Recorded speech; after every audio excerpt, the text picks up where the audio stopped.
Terus kemudian pertemuan yang ketiga masih dengan saya hari Senin insya Allah kalau saya bisa ya, itu kita akan berbicara apa kaitannya antara anatomi fisiologi sistem gastrointestinal terkait dengan anestesi. Pengaruhnya seperti apa ya? Kenapa sih bisa terjadi PONV atau post operative nausea and vomiting? Secara fisiologinya seperti apa? Siapa saraf yang akan mengatur ya? Itu nanti kita akan bicarakan di pertemuan ketiga. Kemudian pertemuan keempat masih dengan saya. Sekilas saya akan memberikan terkait dengan fisiologi analisa gas darah. Walaupun ini masuk ke dalam nanti teman-teman masuk ke dalam semester 2 misalnya ya pada eh, kritis ya, keperawatan anestesiologi kritis itu, tapi ini akan saya singgung sedikit supaya teman-teman itu memahami clue-nya. Saya tidak akan berbicara banyak nanti terkait dengan interpretasi, tapi saya berharap teman-teman sebagai PA itu bisa mengidentifikasi hasil interpretasi dari analisa gas darah dalam waktu 30 detik. Karena soal nanti di akhir UKOM itu lumayan banyak soal analisa gas darah yang akan keluar.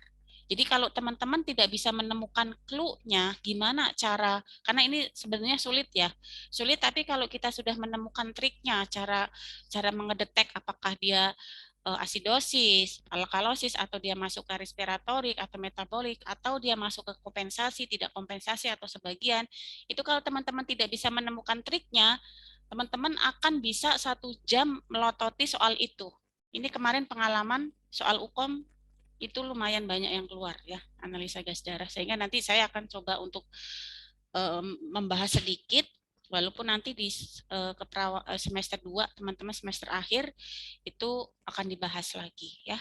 Kemudian selain itu kita nanti akan membahas terkait dengan gimana sih efek apa itu secara fisiologi dari agent anestesi dari regional terutama untuk spinal. Secara fisiologinya kenapa terjadi PDPH? PDPH itu Pak Lutfi tahu nggak apa Pak Lutfi? Pak Lutfi dari mana? Masih di mute. Dari Cilacap, Ibu. Hah? Dari RSI? Cilacap. RSI? Bukan, dari Majenang, kabupatennya masih Cilacap, Bu. Rumah sakit swasta Oh, di Kota oke. Mulia. Oke. PDPH sudah pernah mendengar Pak Lutfi? Sering ya? Sering dengar, cuma singkatnya lupa, Ibu. Maaf. Oh, ya. Tapi Pak Lutfi PA menjadi PA udah berapa tahun? Saya jalan sekitar 6 tahun, Ibu. Oke. Jadi nanti kita akan membahas PDPH itu adalah terkait dengan ini akibat penusukan yang menggunakan jarum yang besar dan berulang-ulang pada Oh, pasien spinal ya, gitu. gitu. Ya, postdural puncture headache ya, post itu setelah, dural itu penusukan di spinal, apa tuh punctural apa penusukan ya. Jadi postdural puncture, kemudian headache ya. Itu nanti kita akan bahas secara fisiologinya seperti apa. Nah, kemudian baru pertemuan kelima itu dengan Bu Novi. Ya, jadi hari Jumat pertemuan berikutnya itu sudah dengan Bu Novi dengan membahas terkait dengan bagaimana kardiovaskular dan respirasi kaitannya dengan anestesi. Kemudian Mas sedang membahas cairan, bagaimana menghitung cairan intraoperatif ya. Kemudian terakhir adalah terkait dengan anatomi fisiologi persarafan kaitannya dengan anestesi. Bagaimana keadaan pengaruhnya hipobarik, hiperbarik, isobarik terkait dengan anestesi dan kaitannya sistem urologi terhadap anestesi. Apa sih sebetulnya kaitannya? Nah, itu nanti akan dengan Bu Novi. Ya, jadi ada semuanya total ada 7 kali pertemuan. Oke, itu ya Pak Lutfi. Nanti saya kirim ke Pak Lutfi ya, nanti untuk bisa di-share ke teman-teman karena teman-teman belum bisa mengakses Skalsa. Oke, sekarang kita akan bahas kaitannya antara sistem imun dengan anestesi. Teman-teman, selama ini teman-teman sempat berpikir tidak? Bu Nova itu kabur kalau nggak pakai kacamata. Ntar dulu ya, Bu Nova pakai kacamata dulu.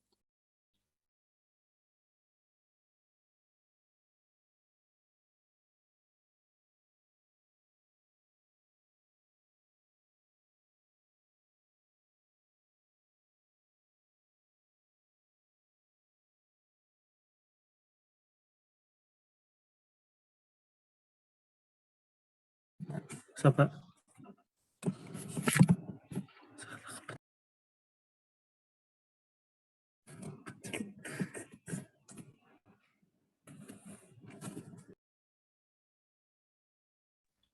Oke ya. Teman-teman selama ini sempat berpikir tidak bahwa kira-kira nih kaitannya antara anestesi dengan sistem imun itu apa?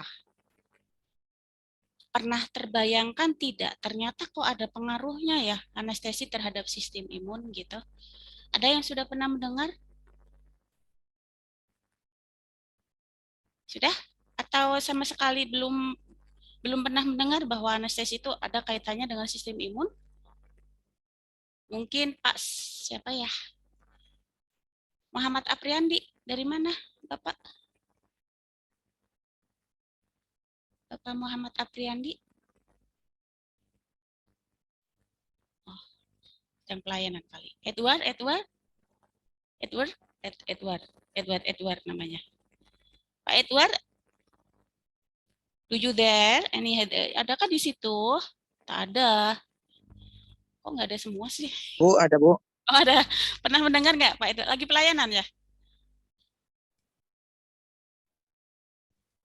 Siap. Oke, lagi pelayanan. Siap.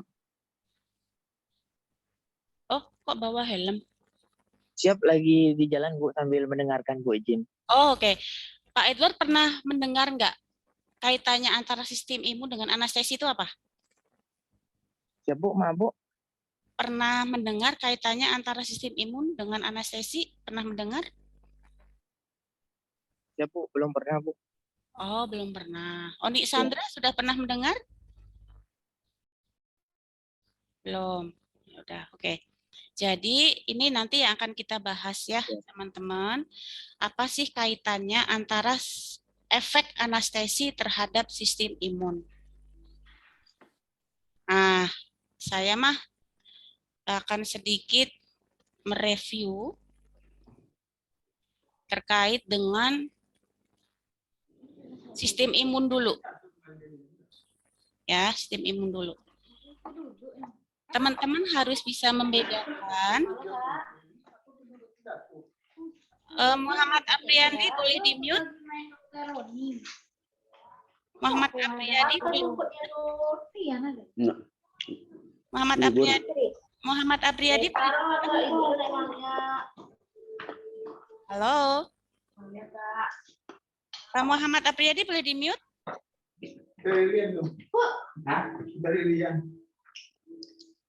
Pak Apri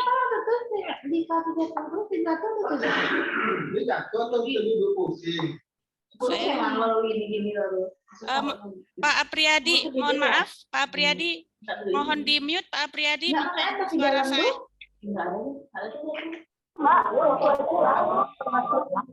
Teknologi itu duduk.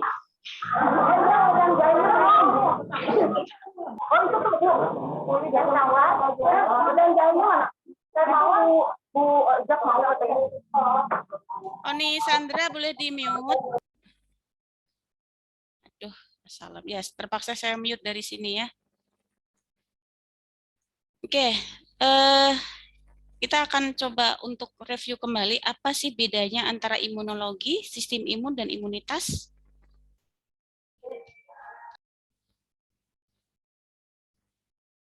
Apa bedanya dari tiga sistem ini? Apa istilah ini? Imunologi itu apa? Ada yang tahu? Apa Pak Lutfi? Imunologi berasal dari kata imun dan logos, yaitu ilmu yang mempelajari tentang sistem kekebalan tubuh, Bu. Kalau sistem imun? Hmm, Sistem imun itu Bu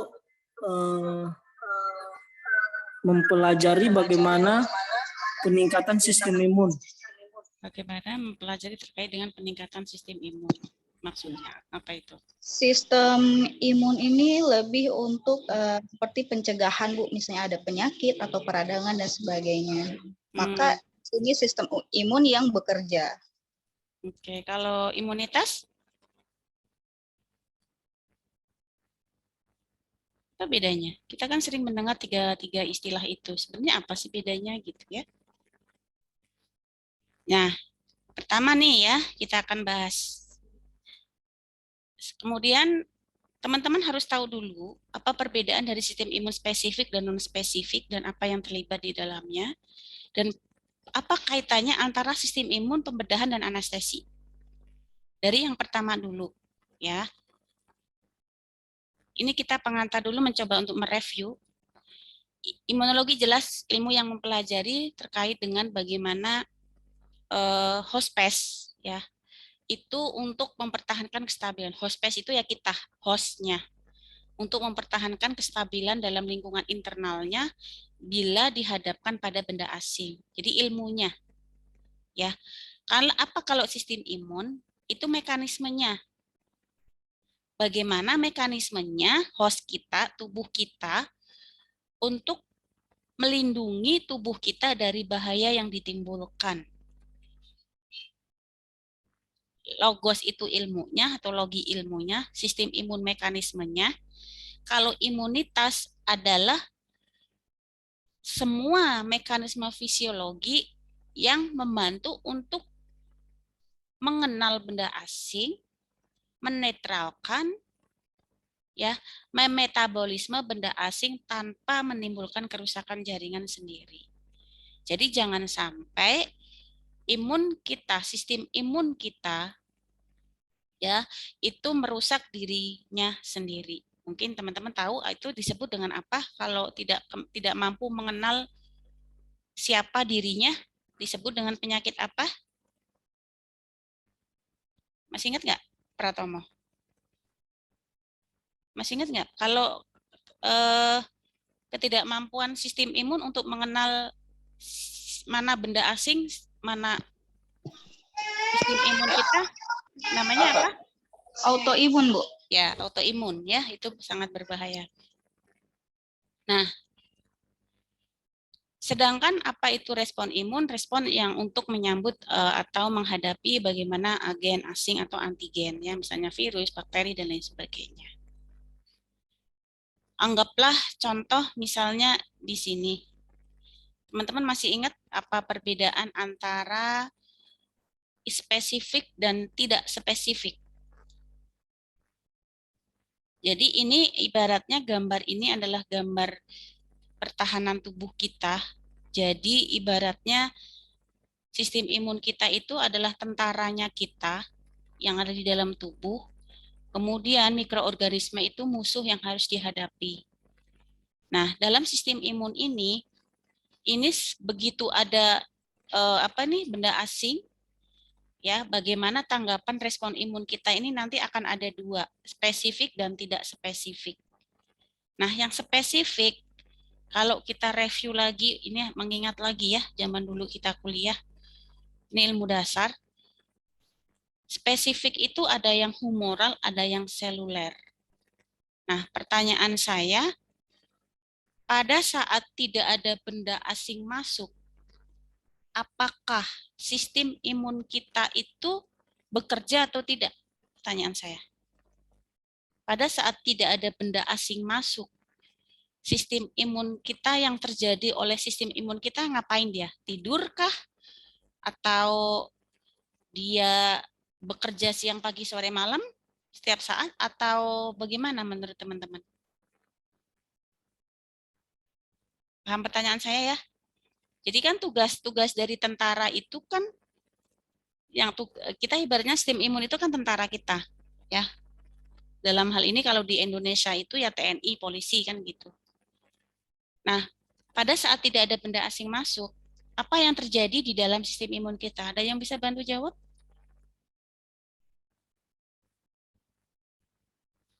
Tidur menurut Pak Firman apa? Gimana? Saat kita sehat-sehat saja seperti ini, nggak ada benda-benda asing masuk ibaratnya. Tetap bekerja atau dia cuman dia tidur? Firman Jaya Zega. Mungkin tetap ini ya Bu ya, tetap gimana caranya untuk imun memperkebal imunnya sendiri. Siapa yang jawab? Oh, ya, tetap iya. Iya gitu. Tetap gimana? Bekerja Bu, ibaratnya ya, tetap bekerja latihan seperti itu untuk memperkebal imunnya dalam tubuh supaya nanti ketika ada proses infeksi mungkin dia sudah bisa untuk melawannya begitu Bu.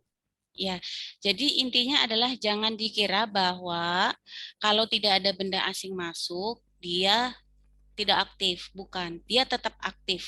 Ya, jangan dikira bahwa begitu tidak ada benda asing, dia tidur ya atau lemah. Tidak begitu. Dia tetap akan, karena dia akan mengalir. Makanya kalau kita berbicara tentang sistem imun, pasti akan ada sistem limfatik. Karena dia akan mengalir 24 jam non-stop. Dia akan mencari, ada nggak sih musuh yang datang gitu. Nah, nanti begitu ada musuh yang datang, langsung dia akan membentuk barisan-barisan, mengeluarkan yang tadinya 1 batalion, dia akan mengeluarkan jadi 200 batalion, misalnya begitu. Gitu. Tapi dia tetap berjalan gitu ya, beredar ke seluruh tubuh kita gitu. Nah, perbedaannya apa antara non spesifik dengan yang spesifik? Kita review lagi. Ada yang mau terkait dengan nih kolom yang nomor yang sebelah kanan?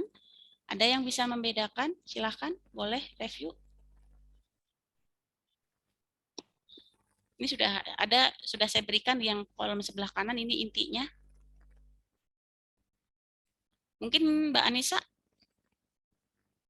Anissa Hidayati boleh dibantu? Apa nih bedanya antara spesifik dan non-spesifik? Ingat nggak? Atau non-spesifik itu kan innate immunity ya. Innate immunity itu adalah imunitas bawaan. Ya. Kemudian nanti dia akan selain ada innate immunity atau imun bawaan, akan ada sistem imun yang adaptif. Adaptif itu yang didapat dari luar. Ini kan review semua ini. Ya, terus ada mungkin yang bisa membantu saya, Mbak Anissa Hidayati? Apa bedanya antara innate immunity dengan yang adaptif boleh atau yang spesifik boleh, silahkan. Lupa ya. Contohnya aja, kalau enggak contohnya aja. Contoh yang mudah dipahami saja. Innate immunity itu yang kayak mana? Atau imun bawaan itu yang kayak mana? Dibandingkan dengan imun yang spesifik kayak mana? Silahkan mungkin Mbak Anissa. Lupus mungkin Bu. Lupus kenapa lupus? Imun. Autoimun itu Bu ya? Iya, kita nggak bicara tentang penyakit. Bedanya apa antara imun bawaan dengan yang didapat? Non spesifik dengan yang spesifik. Berikan saya contoh aja. Edi Krista Ginting ada?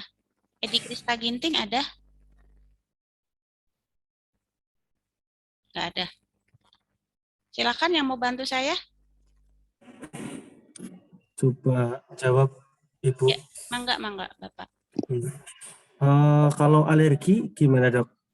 Apa Bu? Maaf. Enggak. Enggak juga. Bukan. Jadi gini, contohnya gini yo. Kita kan berbicara tentang sistem imun yang ada di dalam tubuh kita. Kenapa sih si A itu ibaratnya, atau saya berikan contoh yang mudah aja begini. Virus yang sering masuk di dalam tubuh kita itu kan virus influenza. Ya. Nah, setiap mikroorganisme apapun yang masuk di dalam tubuh kita, itu pasti akan melewati innate immunity dulu. Pasti akan melewati sistem imun bawaan kita dulu. Ya, jadi kalau misalnya sistem imun bawaan kita itu nggak mampu, baru nanti yang akan bekerja adalah yang spesifik. Jadi yang dimaksud dengan respon imun non spesifik itu Gak bagus. Iya, kok saya terpental sih? Iya, aduh, sampai mana? Iya, jadi gini. Jadi semua benda asing yang akan masuk ke dalam tubuh kita itu pasti akan melewati sistem imun bawaan kita dulu. Nah, pertanyaannya adalah apa sih organ, sistem, bagian yang masuk ke dalam sistem imun bawaan kita? Contohnya apa? Selaput lendir, Bu. Iya, pintar. Kulit. Selaput lendir, kulit, ya. Kemudian apa lagi? Hili. Ya, silia, ya, asam lambung, ya, dan lain sebagainya. Jadi pasti akan melewati barier-barier itu. Karena setiap organ tubuh kita kan pasti punya selaput. Selaput mata, selaput kulit, selaput rongga mulut, telinga, semuanya dari ujung rambut sampai ujung kaki itu pasti punya selaput.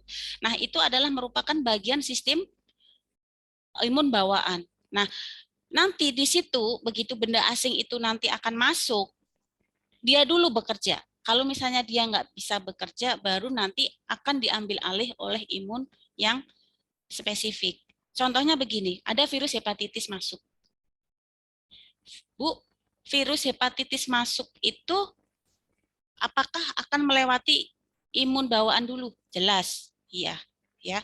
Nah, nanti jadi kalau misalnya virus hepatitis ini tidak bisa ditangani oleh imun bawaan, nanti imun spesifik ini, humoral dan seluler ini, nanti dia akan menggandakan sistemnya untuk mengenali bahwa oh ini ada virus hepatitis gitu. Nanti akan diserang oleh imun yang spesifik. Makanya kenapa dikatakan imun spesifik? Itu karena dia hanya spesifik terhadap suatu virus atau bakteri tertentu. Jadi kalau misalnya nanti ada virus hepatitis lagi masuk, nah dia akan memanggil ingatannya, memori yang tadi saya sampaikan di slide ini, dia akan memanggil ingatannya supaya bisa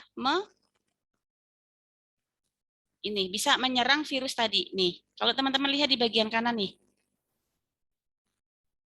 agen infeksi masuk tubuh akan dihadang dulu oleh imunitas bawaan atau alamiah. Ini akan terjadi suatu mekanisme pertahanan tubuh benteng. Nah, kalau berhasil bentengnya dibentuk, tidak sakit. Tapi kalau dia ternyata kok sakit, ya, ini kan berarti imun bawaan udah nggak bisa, ya, udah nggak bisa menghadapi mikroorganisme tersebut. Nah, akhirnya dia akan mengaktifasi imunitas adaptif, ya, spesifik, ya, dikerahkan semuanya, ya. Nah, nanti kita akan bahas, sebetulnya ini panjang ceritanya, ya, tapi intinya seperti ini. Nah, nanti berhasil nih, berhasil untuk tidak terjadi maksudnya ya dia akan tetap sakit gitu ya, dia akan tetap terserang, tapi sudah akan kalau dia nanti sembuh ya, ini akan terbentuk suatu memori. Jadi nanti kalau suatu ketika dia nanti terkena ada virus hepatitis lagi masuk, inilah memori ini nanti akan dipanggil, ya, akan dipanggil sehingga dia akan memperbanyak itu tadi batalion khusus spesifik untuk virus hepatitis itu, sehingga nanti kalau dia terkena lagi dia aman. Makanya kalau teman-teman itu pernah dengar, Bu, kalau memang sudah vaksinasi cacar atau sudah vaksin hepatitis, itu masih bisa terkena lagi enggak? Jawabannya apa? Masih. Masih ya, walaupun dia kejadiannya adalah 0,01%, tapi tetap aja masih, ya, tapi lebih ini ya, lebih kuat ibaratnya. Nah, kalau misalnya ada infeksi dengan agen yang sama, ini yang poin nomor 3, imunitas yang didapat tadi, yang spesifik tadi itu akan mengeluarkan memorinya sehingga dia tidak sakit, gitu. Harusnya seperti itu. Kalau misalnya dia sampai sakit berarti ada faktor X ya. Nah, ini tadi sudah disampaikan oleh teman-teman bahwa apa sih sistem imun non spesifik, imunitas bawaan ya atau innate immunity. Ya, tidak ditujukan terhadap mikroorganisme tertentu. Berbeda kalau yang imun spesifik. Spesifik itu sudah, jadi nanti memori untuk virus hepatitis itu akan berbeda dengan memori virus influenza. Ya. Jadi kalau misalnya jadi dia sudah spesifik gitu loh, sudah spesifik. Oh, saya dimemorikan untuk menghalang virus hepatitis. Jadi nanti kalau ada virus hepatitis masuk, ya berarti ini tugas saya. Yang memori yang lain, misalnya tugas saya adalah untuk memori untuk virus influenza, ya dia akan slow respon, ya dia tidak akan aktif begitu. Nah, ini terdiri dari fisik, contohnya adalah kulit, selaput lendir, silia, batuk, bersin. Jangan dikira batuk itu bukan efek dari imun. Jadi efek batuk, kenapa ada batuk itu ya, ada refleks seperti itu adalah sebagai mekanisme pertahanan tubuh dia. Berarti artinya ada benda asing yang masuk ke dalam pernapasan, yaitu khususnya adalah karina. Karena karina itu adalah bagian dari salah satu organ pernapasan yang sangat sensitif terhadap benda asing. Jadi kalau nanti misalnya memasang intubasi, ya, memasang intubasi jelas pasti akan pakai misalnya masker relaksan misalnya ya, sehingga akan melumpuhkan semua otot gitu ya. Nah, bayangkan kalau misalnya tidak ada masker relaksan misalnya seperti itu. Ini mesti nanti muskular atau yang ada di pernapasan ini mesti dia akan merespon terhadapnya benda asing karena ETT itu akan dianggapnya sebagai benda asing gitu ya. Itu. Terus kemudian secara biokimia asam lambung. Asam lambung itu juga merupakan bagian dari sistem imun kita. Ya, gitu. Kemudian humoral, nah ini yang humoral ini komplement, interferon, CRP. CRP masih ingat apa itu CRP? C-reaktif protein. Ya, CRP ini adalah C-reaktif protein ini dia akan tinggi saat terjadi proses peradangan. Contohnya saja, kalau teman-teman lihat pada pasien COVID, pada pasien COVID, apa yang terjadi dengan nilai CRP-nya? Pernah lihat? Mas Ade mungkin? Kurang paham, Ibu. Oh, kurang paham. Oh ya. Oke, kalau teman-teman perhatikan, pasien-pasien COVID, Anda lihat itu, dia normalnya cuma berapa ya kalau nggak salah itu ya? Saya agak lupa normalnya. Ada sekitar 5 ya kalau nggak salah atau berapa gitu. Tapi pada pasien COVID, karena COVID itu kan dia badai sitokin. Nah, sitokin ini, nih kita lihat COVID ya, itu dia akan, COVID itu kan imunnya didepresi nih, dia akan ditekan benar-benar sistem imunnya. Ya, sehingga dia akan sangat rentan sekali terhadap suatu hal penurunan sistem imun, di mana makanya dia harus isolasi diri dan lain sebagainya. Dia tidak boleh berinteraksi dengan yang lain karena dia akan menularkan dan akan gampang juga akan tertular, apalagi yang ada penyakit penyerta. Karena apa? Pada COVID ini kan terjadi badai sitokin. Sitokin ini nih masuk ke dalam komponen yang sistem imun bawaan atau alamiah. Nah, ya, karena kan dia itu virus ya, SARS-CoV-2 nama virusnya kan. Nah, itu akan membentuk suatu sitokin itu. Kenapa kok bisa terjadi badai sitokin, Bu? Karena dia mekanisme tubuh dia untuk menyerang virus SARS-CoV-2 itu tadi, sehingga dikerahkan semua sitokinnya. Nah, inilah nanti akan mengakibatkan C-reaktif proteinnya atau CRP-nya itu naik tajam. Bisa sampai ratusan ya gitu, tergantung dari tingkat derajat pasiennya menderita COVID-nya seperti apa gitu ya. Jadi Ini CRP untuk mengidentifikasi adanya suatu peradangan. Itu ya. Terus kemudian seluler ini juga sama. Makanya kalau kita lihat pasien-pasien dengan yang mengalami inflamasi atau infeksi, kita akan lihat sel darah putihnya kan? Ya kan teman-teman sudah paham lah ya ini ya. Sel darah putih itu ada 5 komponen. Apa saja? Masih ingat nggak? Sel darah putih komponennya ada 5, apa saja ingat nggak? Leukosit. Apalagi? Monosit. Apalagi? Neutrofil. Apalagi? Basofil. Basofil. Oke, yang satu lagi. Eosinofil. Eosinofil. Oke, 5 itu sudah mempunyai peran masing-masing. Kalau misalnya bakteri yang muncul, ini yang akan dikerahkan siapa? Monosit kah? Neutrofil kah? Gitu. Oh, ini yang masuk virus. Nah, nanti yang menjadi tugas utamanya siapa? Walaupun semuanya bekerja, tapi akan ada di bagian dari sel darah putih itu. Sel darah putih itu kan dia fungsinya sebagai sel fagosit. Makanya pada inflamasi ataupun infeksi, ya itu dia akan naik tinggi. Karena apa? Ya karena dia sebagai fungsi sel fagosit, dia ada mikroorganisme yang masuk sehingga dia akan digandakan supaya yang mencaplok atau yang memakan virus-virus mikroorganisme itu jadinya banyak. Kalau semakin lebih banyak yang mencaplok atau yang memakan, ya akan benda asingnya itu akan kewalahan jadinya. Makanya ditingkatkan lebih banyak kan. Makanya pada infeksi itu kan pasti kita parameternya salah satunya adalah sel darah putih. Kalau CRP lebih ke arah inflamasi ya gitu. Nah, itu akan mempunyai peran masing-masing.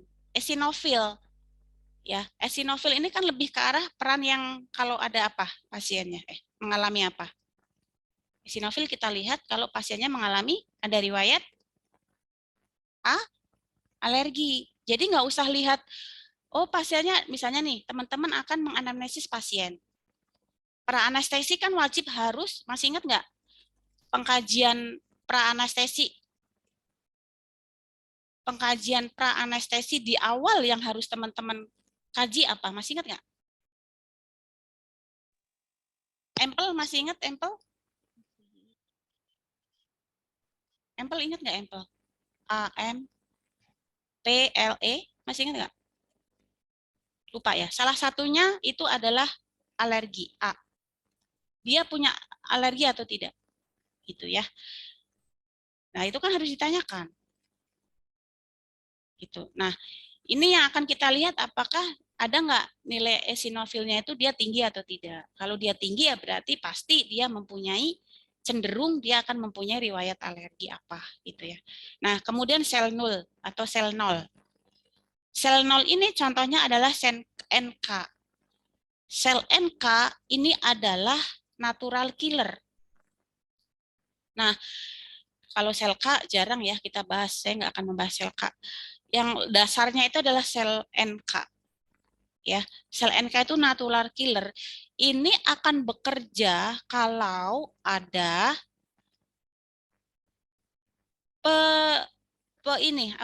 jaringan yang abnormal tumbuh.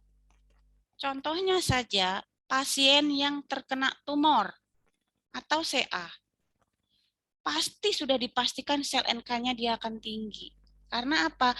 Sel NK ini dia khusus bertugas untuk merespon terhadap jaringan-jaringan abnormal. Begitu ya. Oke. Nah, kemudian sel mediator, basofil, mastosit, trombosit dan lain sebagainya. Itu review ya, gitu. Nah, kemudian ini masih review lagi ya sebelum kita ke apa kaitannya antara anestesi dengan sistem imun. Pada saat akan mengenal benda asing, itu kan tentara pertama kali yang akan dikerahkan adalah sel darah putih. Sel darah putih itu dia siaga 24 jam setiap detik, setiap waktu dia akan beredar ke dalam seluruh tubuh, dia akan patroli, ya. Begitu ada virus atau mikroorganisme yang dia kenal atau yang masuk, akan dikenali dulu. Setelah dikenali, dia akan digerakkan atau dia akan bergerak menuju benda asing tersebut, ya, akan dideketin, kemudian nanti akan dilakukan perlekatan, ya, oleh sistem imun yang bekerja tadi, kemudian ditelan, dicerna, hancur. Prosesnya seperti itu. Jadi proses fagositosis itu pertama akan dikenal dulu, kemudian akan bergerak, ya, menuju benda asing, kemudian akan mengalami perlekatan oleh antara benda asing dengan sistem imun kita ini akan akan ditangkap gitu ibaratnya. Kemudian setelah ditangkap dia akan kayak kita makan, berarti kita ditelan oleh sel fagosit tadi, dicerna, hancur. Berarti kita menang, tidak sakit. Nah, kemudian yang kedua itu akan ada respon inflamasi. Ingat, respon inflamasi ini merupakan respon yang wajar, yang normal, yang fisiologi. Artinya adalah, masih ingat ya tanda-tanda inflamasi ada berapa? Masih ingat? Masih ingat nggak? Ada 5 apa ya, Bu? Ya, ada dolor, dolor, rubor, influensia. tambah rumor ya, Bu. Rumor, mana ada rumor? Tumor, kalor, dolor, rubor, fungsi olesa. Ya, ada 5. Kemerahan, pembengkakan, rasa nyeri, rasa panas di sekitar itu, dan penurunan fungsi atau fungsi olesa. Itu adalah merupakan bentuk dari sistem imun kita. Kita bayangkan saja, kalau teman-teman, ya, kejedot tapi tidak sakit, apa yang terjadi? Teman-teman ketusuk jarum tapi tidak sakit. Mau nggak kita seperti itu? Mau nggak? Nggak mau. Bahkan justru kalau kita tidak bisa merasakan sakit akibat suatu benda asing yang terjadi dalam tubuh kita, entah itu benturan kita nggak sakit, ditusuk kita nggak sakit, itu kita harus hati-hati justru. Artinya adalah berarti ada something wrong dengan sistem imun kita, ada sesuatu yang salah dengan reseptor kita, ada sesuatu yang salah dengan sistem saraf perifer kita, gitu ya.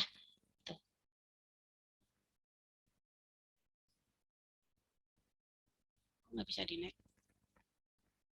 Nah, ini contohnya tadi ya, dari opsonisasi, ya, kemudian dikenali, dia akan berikatan, ya, dia akan diadesi, diperlekatkan, kemudian dia akan ditelan, baru dia akan dihancurkan, nanti dibunuh, ya, oleh sistem imun kita. Nah, ini ibaratnya itu tadi ya yang respon imun non spesifik. Sekarang yang imun spesifik. Perbedaannya secara garis besar itu seperti ini. Nanti bisa dibaca ya apa yang jadi kalau imun non spesifik atau imun bawaan itu dia merupakan pertahanan primer atau pertama. Kalau spesifik itu adalah tahapan yang kedua di mana non-spesifik sudah tidak bisa menghadang. Ya, jadi spesifik itu pasti dia akan muncul memori. Pinter ya, sistem imun kita itu sudah dirancang sama yang di atas itu sudah luar biasa sekali. Nah, non-spesifik itu untuk semua mikroorganisme, tapi kalau spesifik itu hanya khusus untuk mikroorganisme tertentu. Jadi kalau ada mikroorganisme virus hepatitis, ya tadi virus memori untuk virus influenza dia akan diam aja, tidak akan aktif, gitu ya. Nah, apa terdiri bagiannya? Kalau imun non spesifik tadi ya sudah kita bicarakan, ada fisik, misalnya kulit, mukosa, bersin, batuk, silia dan lain sebagainya. Tapi kalau yang spesifik itu ada humoral, ada seluler, ya. ada tadi itu ada apa? Sel NK gitu-gitu ya, interferon, interleukin, sitokin itu sudah masuk ke arah spesifik. Gitu ya. Itu adalah apa ini. Oke. Jadi ini khas dari spesifik. Ciri khas dari imun spesifik, dia bersifat spesifik, SHM ya, spesifik, heterogen, dan dia akan memori ya, memunculkan suatu memori. Ini adalah apa itu penjelasan dari apa yang dimaksud dengan spesifik. Tadi sudah ya, dia hanya akan mengenali apa mikroorganisme yang sudah memang termemori itu ya. Bu, bisa nggak Bu ada gangguan memori Bu di imun kita? Jawabannya bisa atau enggak? Bisa. Ya, akan terjadi gangguan memori. Itu berarti ada sesuatu hal yang terjadi dalam gangguan sistem imun kita kalau memang dia tidak bisa terbentuk memori untuk oh ini virusnya hepatitis, tapi kok virus hepatitisnya kok masih bisa masuk. Nah, itu berarti ada masalah dengan gangguan memori untuk mengenalnya gitu. Tapi kan itu jarang ya. Tadi sudah saya sampaikan adalah kejadiannya adalah 0,01%. Nah, apa yang dimaksud heterogen dari ciri khas dari spesifik itu? Dia apa ini membentuk suatu antibodi kekebalan ya gitu. Nah, memori tadi adalah gunanya untuk mempercepat dan memperbesar apa daya ingat bahwa oh itu dulu pernah menyerang nih gitu. Sehingga itu nggak boleh lagi masuk nih. Sehingga harus saya kerahkan sekuat tenaga saya untuk menghalau benda asing yang sama. Begitu itu memori ya. Kalau imun bawaan tidak bisa membuat memori karena dia adalah garda terdepan. Itu ya. Oke, itu adalah review. Any questions sampai di sini? Sebelum kita bicara terkait dengan apa kaitannya antara sistem imun dan anestesi? Review saja masih sudah bisa dipahami ya. Intinya ya. Bisa Pak Ari Nugraha? Ari Anggara bisa ya? Oke. Kalau nggak ada pertanyaan, Bu Nova akan lanjutkan apa kaitannya antara sistem imun dengan anestesi. Teman-teman, berdasarkan apa yang sudah kita pelajari bahwa tapi saya hampir tidak pernah melihat tuh ya karena ini di Indonesia gitu loh gitu ya di Indonesia gitu itu untuk praoperasi teman-teman pernah mendengar nggak sih selama pelayanan itu teman-teman pernah mendengar nggak terjadi reaksi anafilaktik pada pasien yang dilakukan anestesi? Dari 27 orang yang di pelayanan pernah nggak ada kejadian pasien mengalami anafilaktik atau alergi terhadap agen anestesi? Pernah ada pengalaman? Alhamdulillah belum Bu, saya pribadi. Belum. Pernah Bu? Erik? Pak Erik, ada? Ya, mohon izin Bu. Ada Bu. Pernah saya pas mengalami anafilaktik dengan pemakaian obat petidin. Apa? Disuntikkan apa itu? Melalui apa Pak? Melalui intravena dengan menggunakan obat petidin. Pada saat apa? Fase intra atau pasca? Pak Dede. Pasca operasi. Aduh, saya mute dulu Pak Dede. Aduh. Pak Dede, mohon di dulu saya nyari namanya nih. Mas.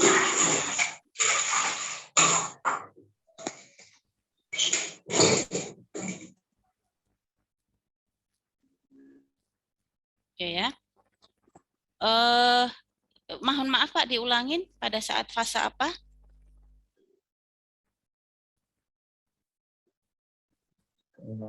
Pada pas-pasnya menggigil. Oke, pada lalu kita memasukkan obat petidin obat petidin. Jadi proses pemasukan obat petidin berlangsung 2-3 menit.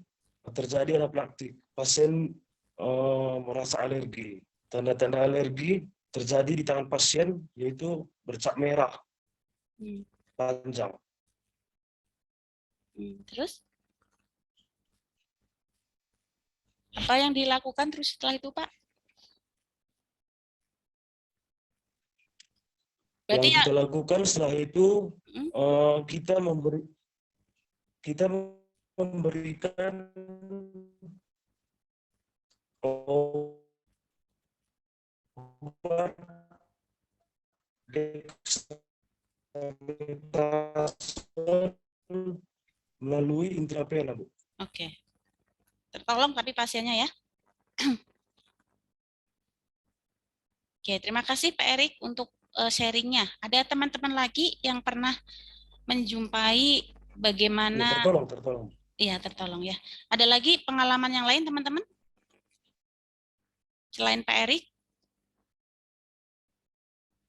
Nggak ada ya? Oke. Jadi sebetulnya gini teman-teman. Ini belum menjadi suatu, karena mungkin mahal ya. Mahal. Tapi ya tergantung aja, tergantung kita. Kita kan negaranya masih berkembang. Tapi sebetulnya ada suatu namanya tes ya, yang kita bisa lakukan kepada ini hampir saya tidak pernah melihat di rumah sakit yang pernah saya jumpai itu hampir tidak pernah mau melakukan tindakan anestesi itu dengan melakukan prick test dulu atau skin prick test. Pernah nggak? Yang ada biasanya teman-teman itu memberikan skin prick testnya itu obat-obatan antibiotik aja. Iya atau tidak? Iya, Bu. Benar sekali. Iya. Iya, Bu. Nah, ya karena mungkin teman-teman belum pernah, untung aja ini tadi pasiennya Pak Erik masih tertolong gitu ya. Karena kalau kita berbicara tentang agen anestesi itu kan analgetik masuk di dalamnya, obat sedasi masuk di dalamnya, ya hipnotik masuk di dalamnya, ya gitu. Artinya adalah semua yang saya lihat di beberapa pelayanan kesehatan itu tidak pernah melakukan skin prick test pada pasien preoperasi,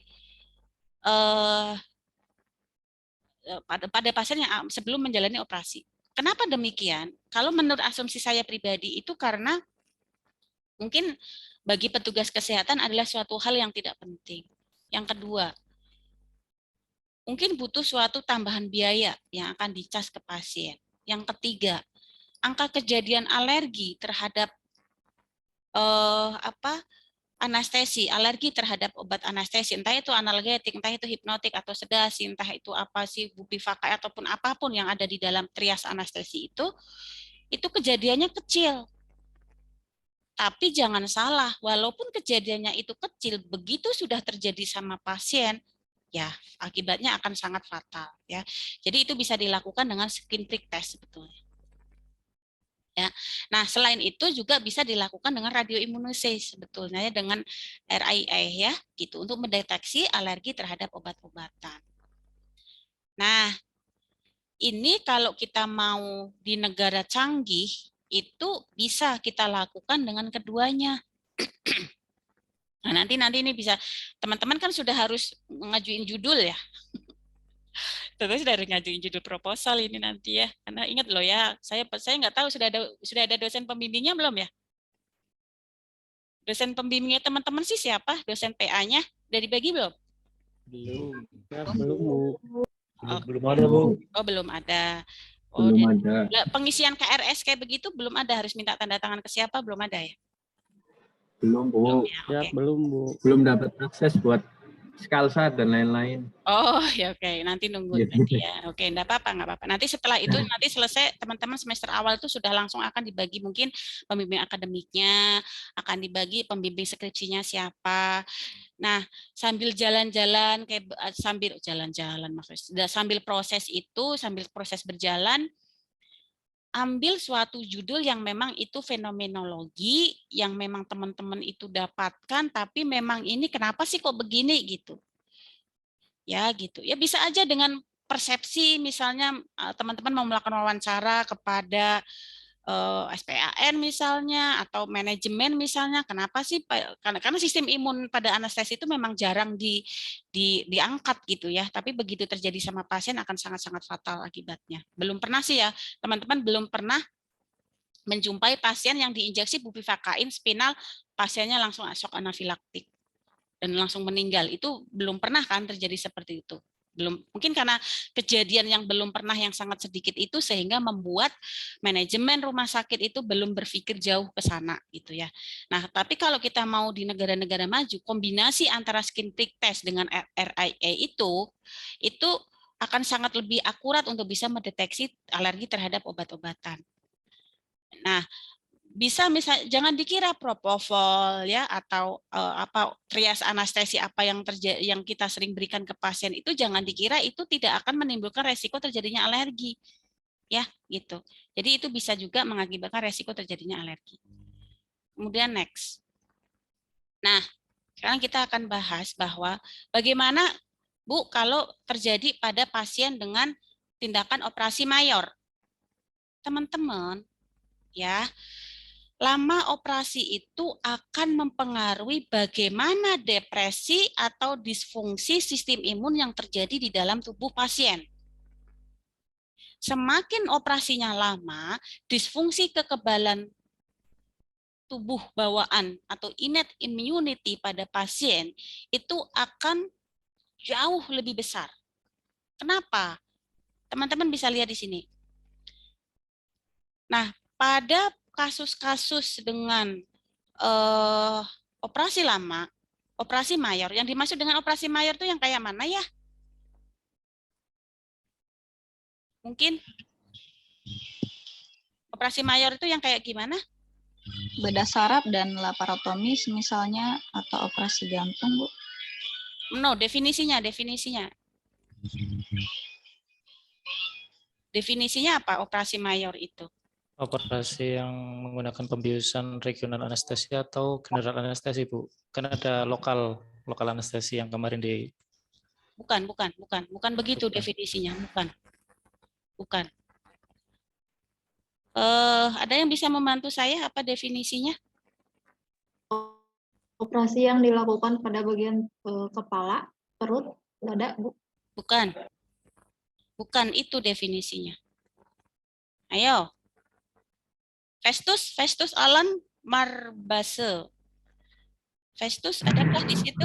Ibu izin bisa ulangi pertanyaannya, Kak, Bu. Tadi jaringan jadi tidak bisa dengar baik. Iya, menurut Pak Festus, operasi mayor itu apa sih, Mbak? Definisinya? Kenapa, Bu? Operasi mayor. Iya, definisinya apa? Ibu izin, operasi mayor kalau yang saya tahu itu operasi yang dilakukan di bagian tubuh seperti kepala, dada, dan perut. Bukan. Nah, kalau misalnya kalau jawabannya itu operasi mayor adalah operasi yang dilakukan di daerah kepala, perut. Sekarang saya tanya, kalau boleh di-mute dulu Pak Festus. Boleh di-mute dulu, minta ya. Kalau misalnya jawabannya teman-teman begitu, kalau misalnya saya ambil kutil di kepala saya, misalnya, itu operasi mayor. Kalau misalnya saya ambil misalnya ada atau sebangsa apa gitu di abdomen gitu, itu operasi mayor yang notabene lama operasinya hanya 15 menit gitu. Enggak kan?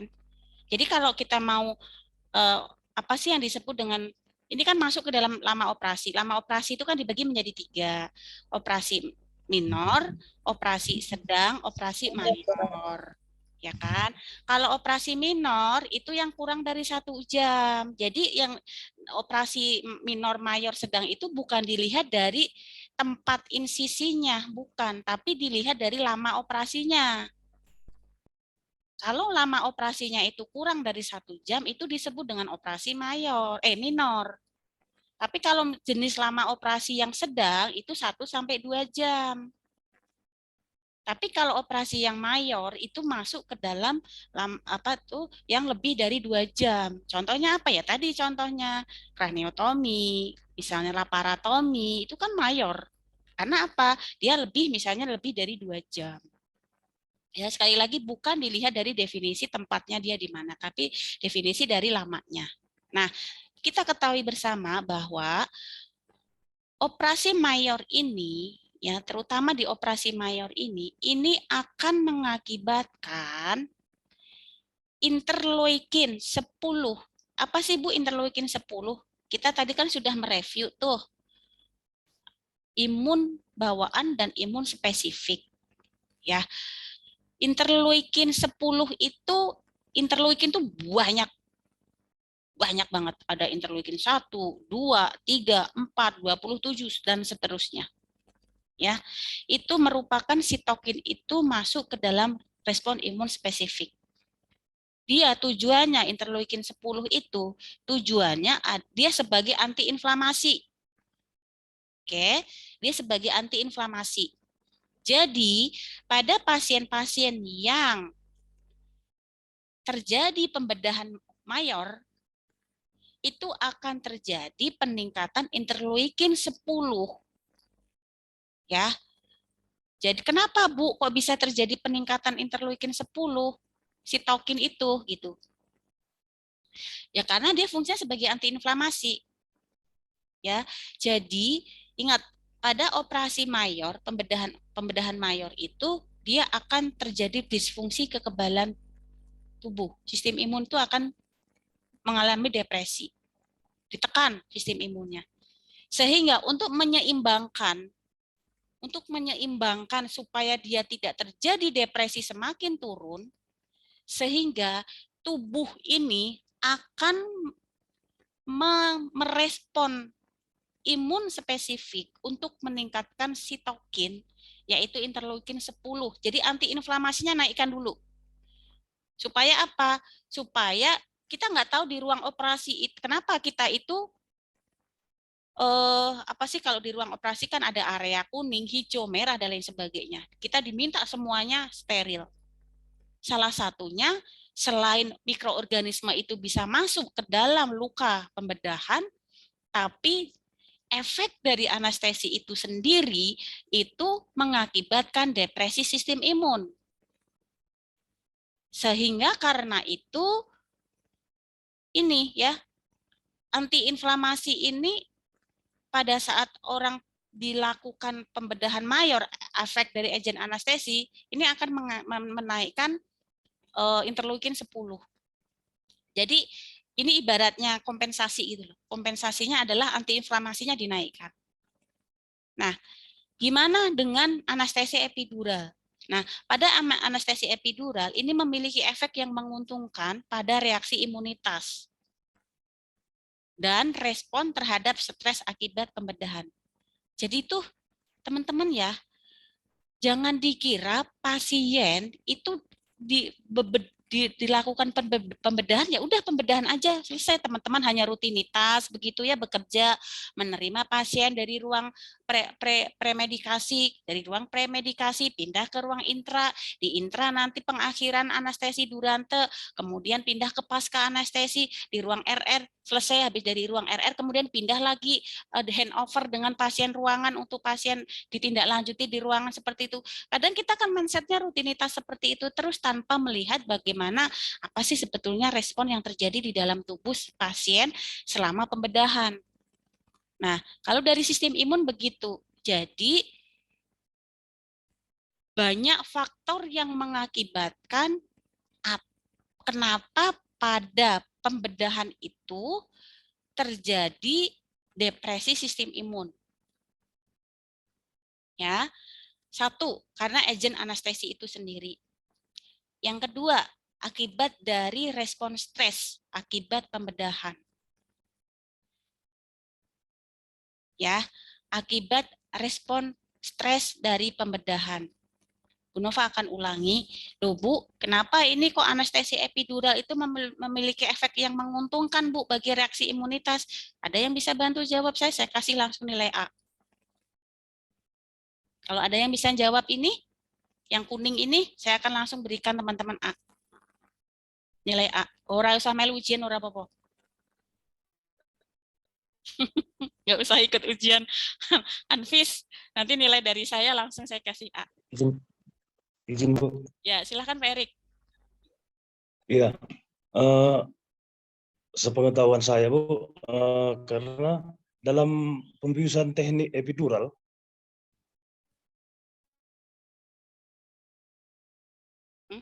Kok putus-putus? Tak dengar saya, Pak. sangat nyaman sekali. Tak dengar. Iya, ulangi, putus-putus. Udah jelas, Bu? Dengar Jelas. suaranya, Bu? Oh, izin? dengar banget. Oh, izin banget, Ya, banget. Dengar, silakan. Izin, Bu. Dalam pembiusan epidural, pasien memang merasa sangat nyaman sekali. Sehingga? Sehingga pasien tidak stres sampai pulang. Contohnya dalam pembiusan seksio. Kami di sini di Brastagi, kalau ada pasien memintakan teknik epidural, terlebih dahulu kami info konsen memang bahwa tindakan epidural ini kenyamanan dan rasa nyeri sampai pulang tidak dirasakan. Tapi setelah dibuka alat epidural, pasti ya sedikit pasti dibilang dari awal, Bu. Maaf, terputus. Dikit apa tadi, Pak? Setelah pembukaan alat epidural, kami motivasi juga pasien pasti ada merasakan nyeri sedikit, tapi nyerinya nggak ada dirasakan sampai pulang, gitu yang bilang sama pasien. Oke. Karena dalam pemberian obat, pemberian di sini kami memberikan tiga tahap atau 2 tahap. Yang pertama ada yang per 8 jam, ada yang per 12 jam, Bu. Oke. Ada lagi, Bapak? Cukup? Cukup, Bu. Oke. Kita berikan aplaus dulu dong. Walaupun salah atau benar, pokoknya aplaus. Gitu ya. Oke. Sekarang pertanyaan saya yang kedua, Pak Erik. Ini nyambung dengan jawaban Bapak. Terus kalau demikian, kaitannya apa dengan sistem imun? Kan kita sedang membahas sistem imun tuh. Kan tadi slide saya mengatakan bahwa ini pada epidural menguntungkan untuk reaksi imunitas. Lah, ini maksudnya yang kayak mana ini? Halo, Pak Erik? Oh, ya. Izin, Bu. Ya. Sinyal saya yang jelek, kah? Hubungannya dengan sistem imun. Iya. Izin, Bu. Hubungannya dengan sistem imun dengan teknik epidural. Kalau dengan teknik epidural, pasien tersebut setelah operasi dia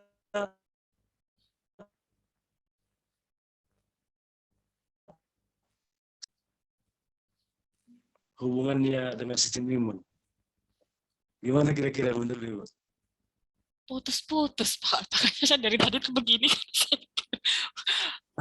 Sinyal saya aja ya yang kesulitan mendengar, atau mungkin bisa dibantu, mungkin sinyal saya yang atau sinyalnya Pak Erik, saya juga nggak tahu.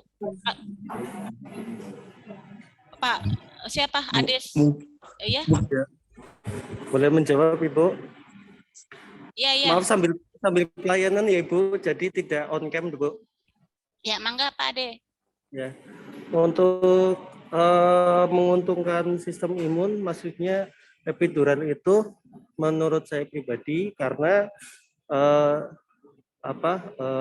nyerinya kan terblok. Jadi untuk sistem imunnya menguntungkannya karena yang pertama tidak terjadi depresi imun, yang kedua tidak terjadi stres operasi. Jadi imunnya tidak bekerja secara maksimal, masih bertahan,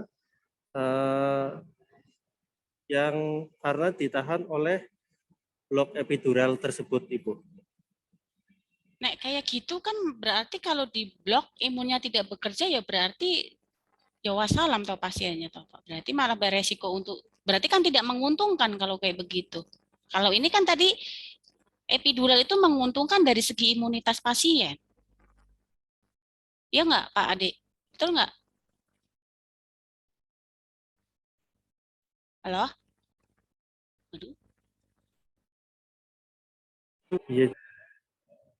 Iya, benar nggak Pak? Kalau Bapak bilang bahwa karena epidural itu terblok sehingga imunitasnya itu tidak bisa bekerja, kan malah justru harusnya terdepresi dong.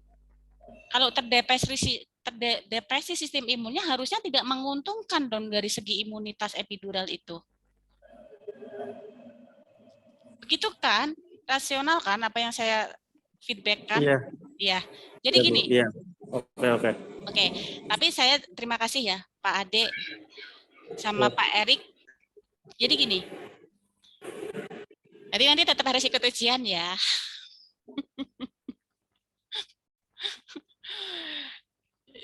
Jadi begini. Kenapa anestesi epidural itu memiliki efek yang menguntungkan pada reaksi imunitas?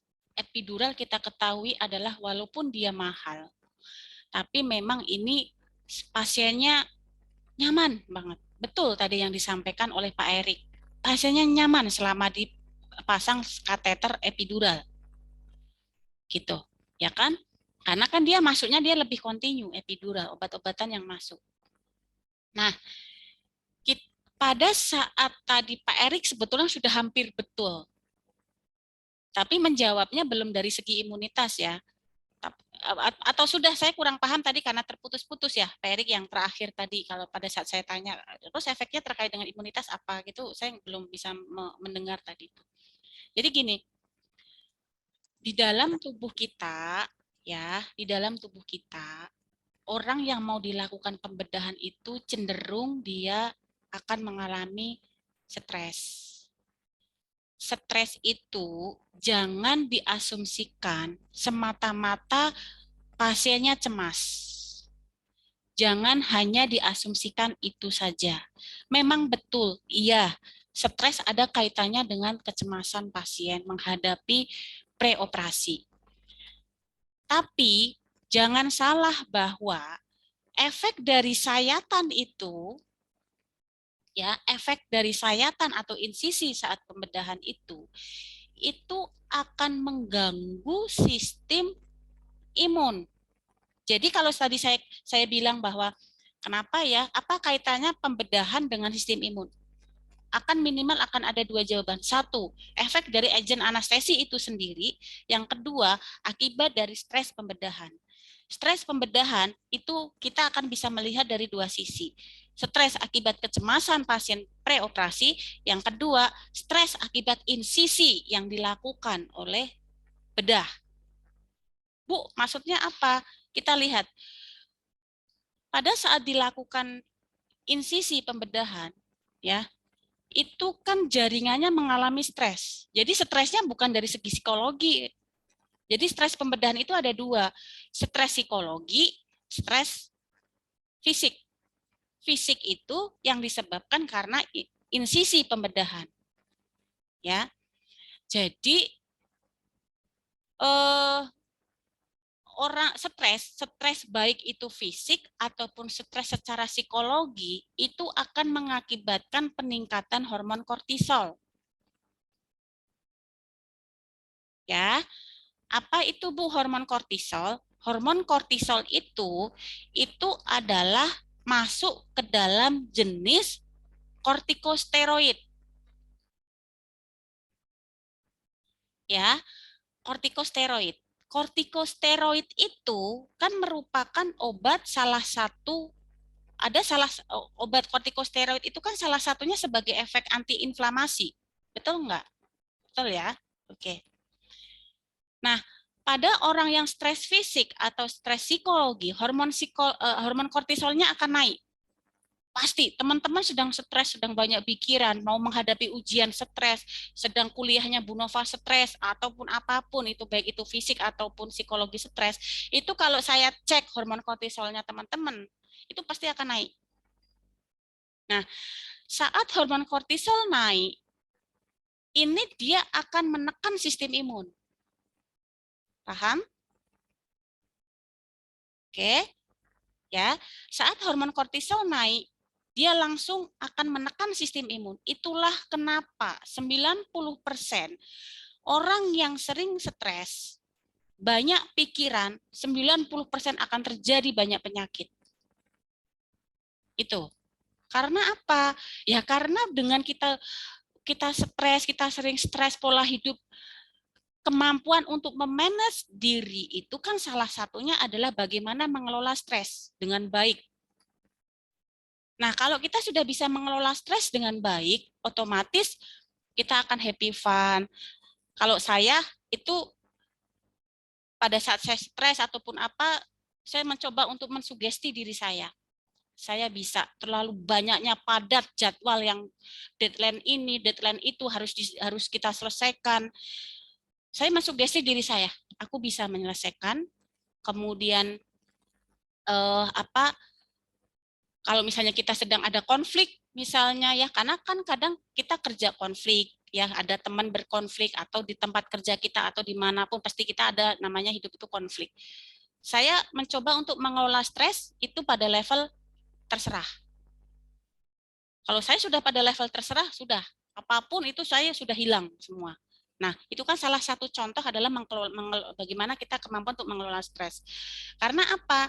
Itu tadi, bahwa kalau sudah stres itu akan didepresi benar-benar tuh sistem imun kita, sehingga rentan masuk penyakit, virus, segala mikroorganisme, jaring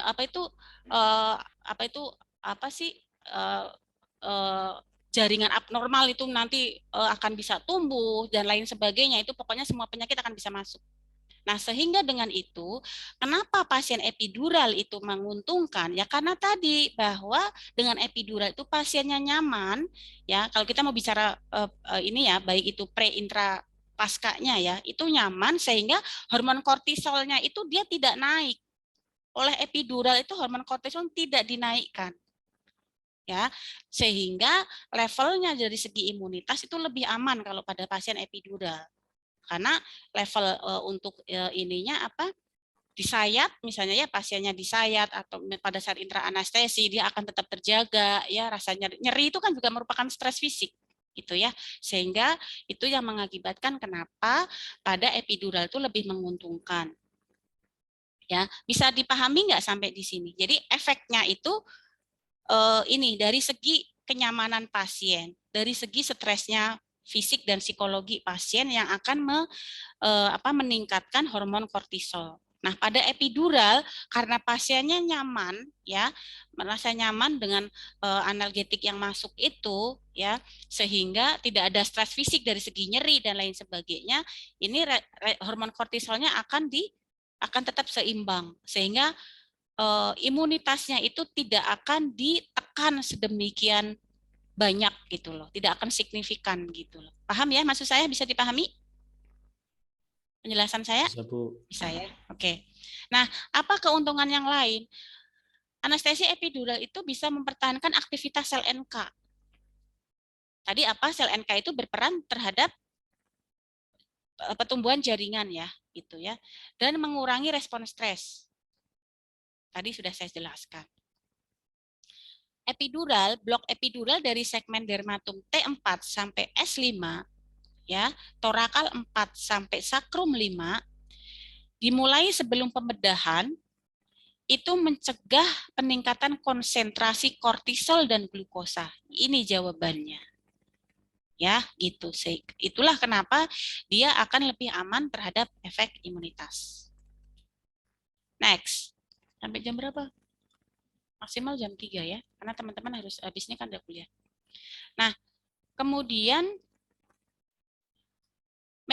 bagaimana mekanisme imun pada pembedahan. Individu ya, ini akan tergantung dari bagaimana individu tersebut. Bagaimana pengaruh dari agen anestesi, bagaimana pembedahan yang pada saat itu terjadi, intervensi apa yang dilakukan kepada pasien.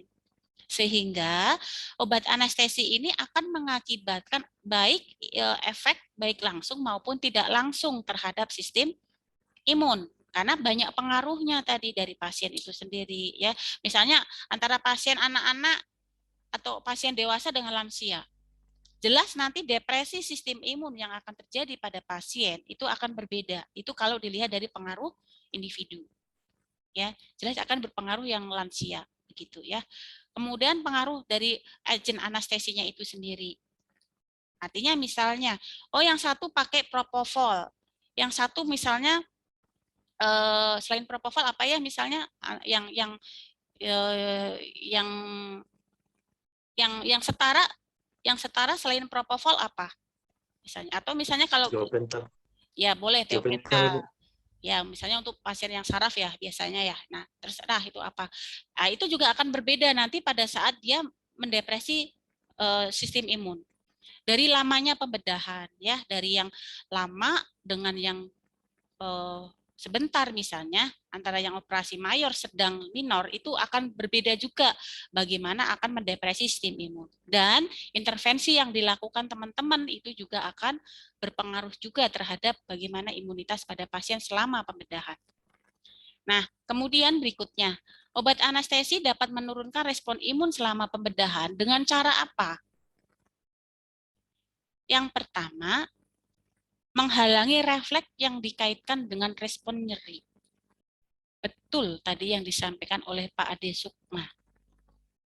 Ya, bahwa dengan dibloknya refleks respon nyeri, ya, itu ya jelas akan mengakibatkan akan ada pengaruhnya terhadap sistem imun. Karena begitu ada nyeri itu diblok, berarti tidak akan terjadi respon inflamasi. Itulah kenapa akan mengalami disfungsi kekebalan tubuh atau imunitas saat pembedahan. Ya karena diblok. Diblok kan berarti udah nggak ada nyeri. Kalau nggak ada nyeri, ya berarti ya respon sistem imunnya tadi kalau dibilang Pak Ade Sukma itu nggak bekerja kan misalnya, sehingga dia akan tidak bekerja, bukan masalah tidak bekerja ya, tapi dia akan terdepresi benar-benar gitu. Kemudian mempertahankan homeostasis kardiovaskuler. Kemudian menurunkan pelepasan hormon stres yang ini tadi saya katakan ya, bahwa selama pembedahan itu hormon stres itu bisa meningkat tajam. Kalau bisa kita hormon stresnya jangan tinggi-tinggi ya gitu, supaya apa? Supaya tidak menekan sistem imun kita ya gitu. Kemudian sistem imun tidak hanya melindungi dari patogen dan metastase saja, namun juga melibatkan kontrol dari homeostasis dan pengontrolan sistem fisiologi ya. Jadi itulah kenapa misalnya nih antara Pak Arief Januar dengan Pak Lutfi Fuadi sama-sama menghadapi situasi yang sama, menghadapi stresor yang sama, persis. Belum tentu dua individu ini akan responnya untuk respon imunnya ya sama-sama stres, keduanya sama-sama stres misalnya. Tapi tidak sekonyong-konyong terus kemudian yang satu sakit, yang satu nggak sakit. Ya, itu bisa terjadi karena apa? Ada suatu kontrol hemostasis atau pengaturan di dalam sistem fisiologi tubuh kita yang bisa berpengaruhnya terhadap sistem imun kita. Gitu ya. Jadi banyak faktor. Kok nggak bisa di-naik? Lah. Apa nih? Nah, anestesi dapat memberikan dampak pada perlawanan, baik adaptif dan non-adaptif. Pertama, apa dampaknya terhadap perlawanan? Satu, menghalangi silia pernapasan. Ya, silia pernapasan itu tadi kita lihat sebagai sistem apa tadi silia pernapasan? Imun apa? Bawaan atau? Imun bawaan. Imun bawaan. Nah, saat pasien diberikan ETT, ETT itu dapat menurunkan respon imun terhadap mikroba. Makanya hati-hati ya. Pada pasien-pasien yang terpasang ETT lama, misalnya di ICU, itu hati-hati. Itu akan sangat beresiko terjadi resiko infeksi. Ya, dan memicu penyebaran mikroba pada saluran pernapasan bawah.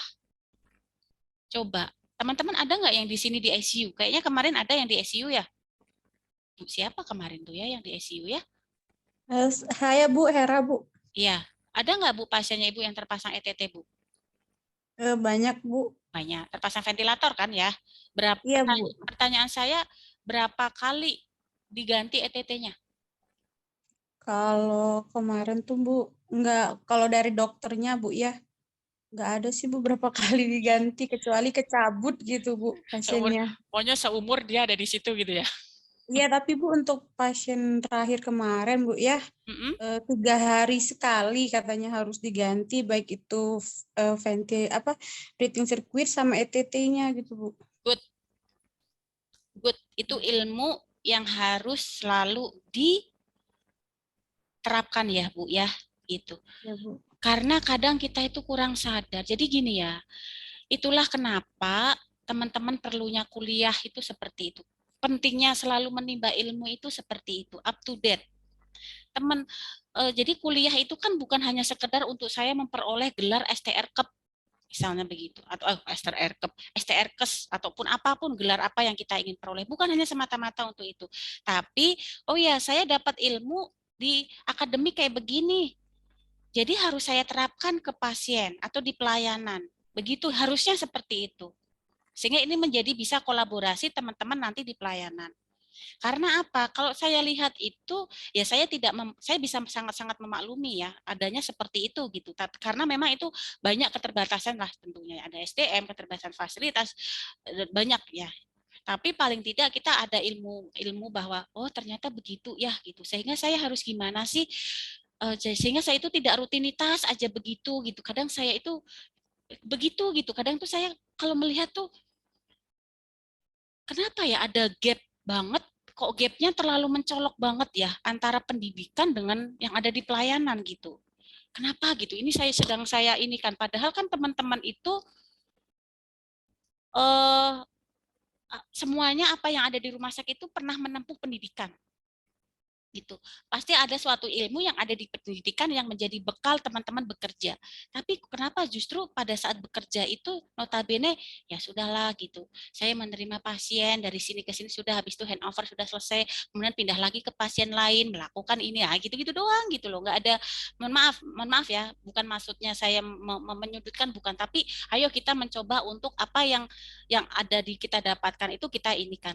Contohnya ini aja. Bagus tadi Bu Herawati sudah akan dilakukan Bu, 3 hari sekali kita akan mencoba untuk mengganti ETT ya, karena itu ya akan menurunkan respon imun terhadap efek silia pernapasan juga.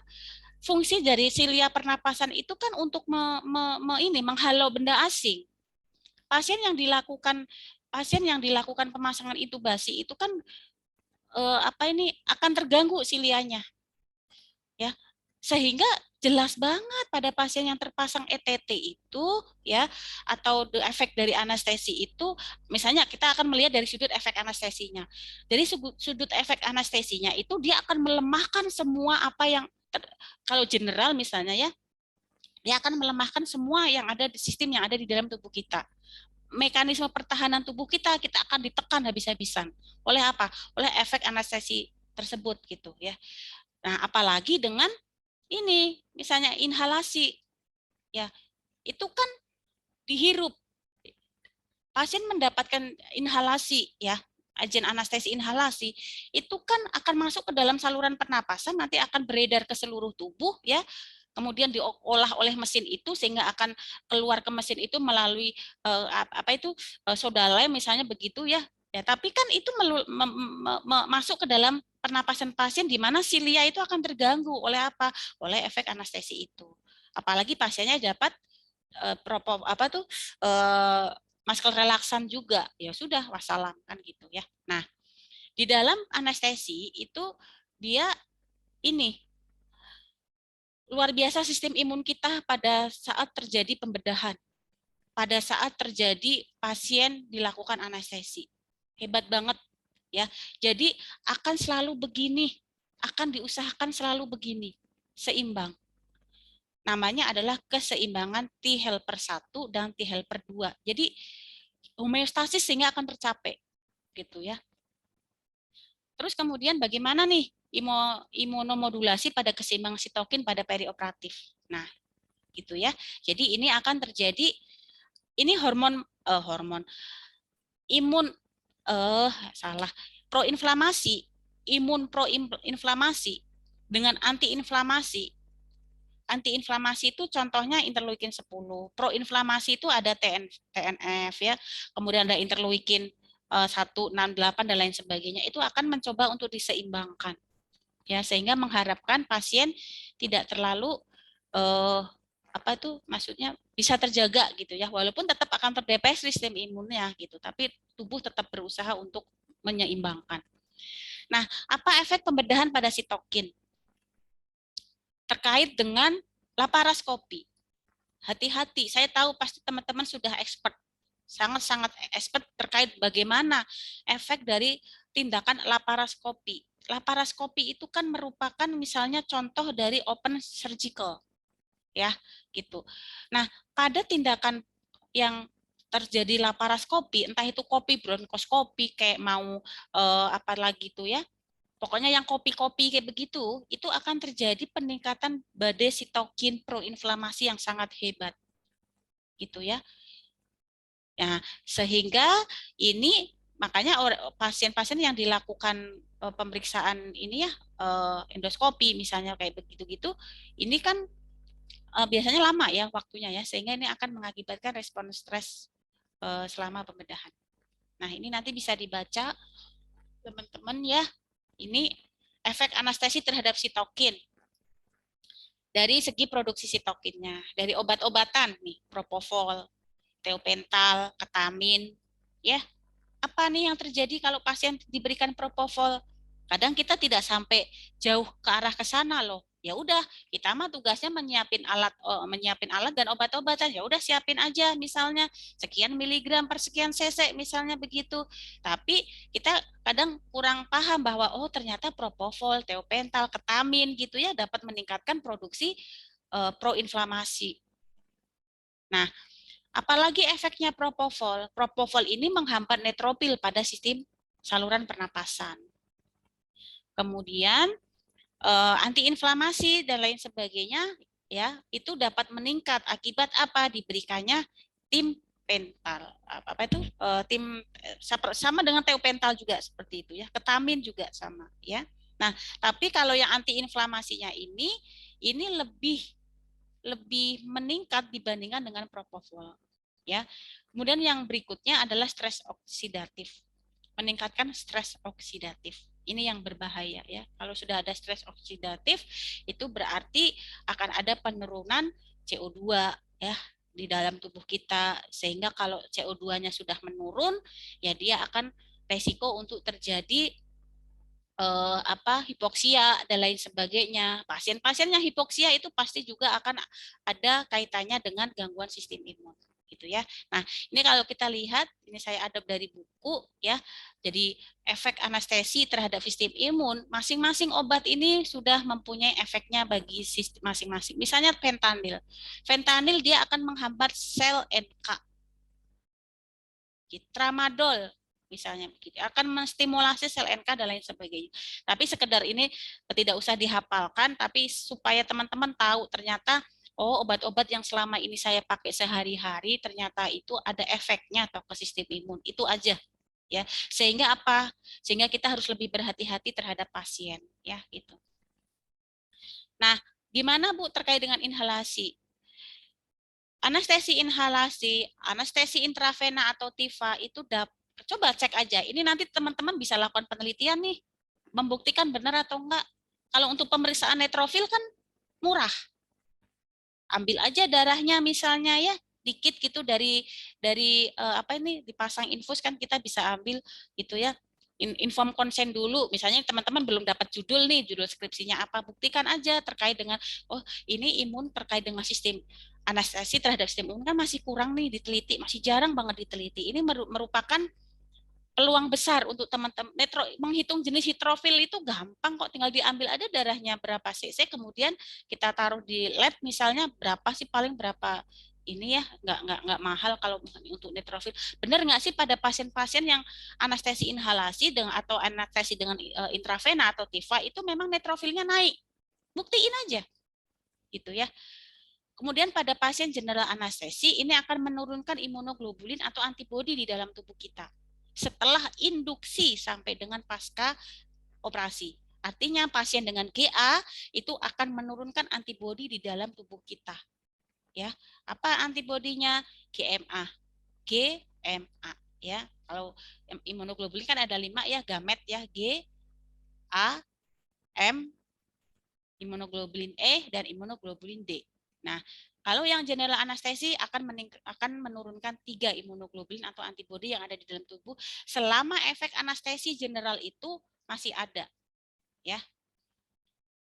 Kemudian akan terjadi pembentukan kompleks imun dan penurunan komplement. Komplement ini merupakan suatu second messenger ya.